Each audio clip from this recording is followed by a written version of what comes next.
Lluita per la democràcia 1969-1979 quedava inaugurada divendres al Vinceum per presentar als visitants un recorregut històric per la postguerra i la lluita per la democràcia al Penedès. La mostra retrata amb fotos, documents i textos el règim franquista, la resistència, el canvi cultural imposat, les necessitats que patia la població, el moviment obrer, el moviment pagès o els moviments veïnals. El relat històric fa especial atenció en la lluita per la democràcia al Penedès, el mosaic de partits sorgits en la il·legalitat i les accions que van culminar amb les eleccions democràtiques de l'any 1979. La mostra, organitzada pel Vinceum i l'Institut d'Estudis Penedesencs, amb el suport del Memorial Democràtic de la Generalitat, pretén fer reflexionar els visitants. Això és el que comentava el conservador del museu Jordi Ferrer, que posava l'accent en el moment polític actual. En un moment una mica en què la política està una mica hem entredit i amb una crisi d'interessos polítics per part de la gent jove,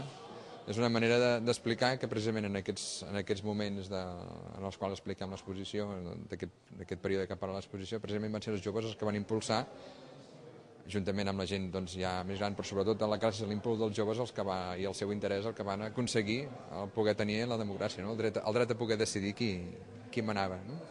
La mostra està dividida en 6 plafons explicatius i conté tot un seguit de frases significatives de cada època, des d'un àmbit general fins a tenir a veure amb la realitat vilafranquina de cada moment. Després altres frases com una pintada anarquista i el lema de la marxa per la democràcia, que realment aquí a Vilafranca, per la festa major del 76, va fer una cosa que encara s'està fent ara, que és que van pujar a dalt, com podreu veure les imatges, doncs que van pujar a dalt a l'església de Sant Joan. I ara per la festa major continua fent-se així. O sigui, veiem que l'esperit aquest encara té una mica de vida, no? La mostra va acompanyada de tot un seguit d'actes paral·lels que la complementen i aporten una visió extensa de com va ser la transició a Vilafranca i al Penedès. El president de l'Institut d'Estudis Penedesencs, Ramon Arnabat, el resumia.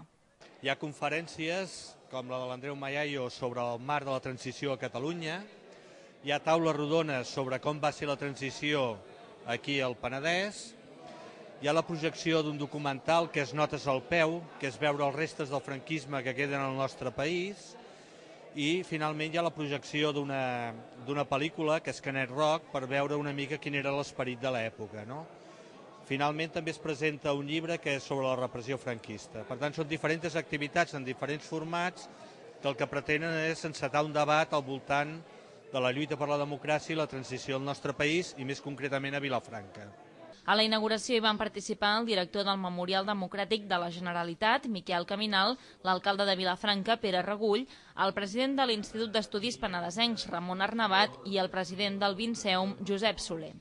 L'exposició es podrà visitar fins al 8 de desembre a la capella del Vinceum, de dimarts a dissabte, de 10 a 2 i de 4 a 7, i els diumenges i festius de 10 a 2.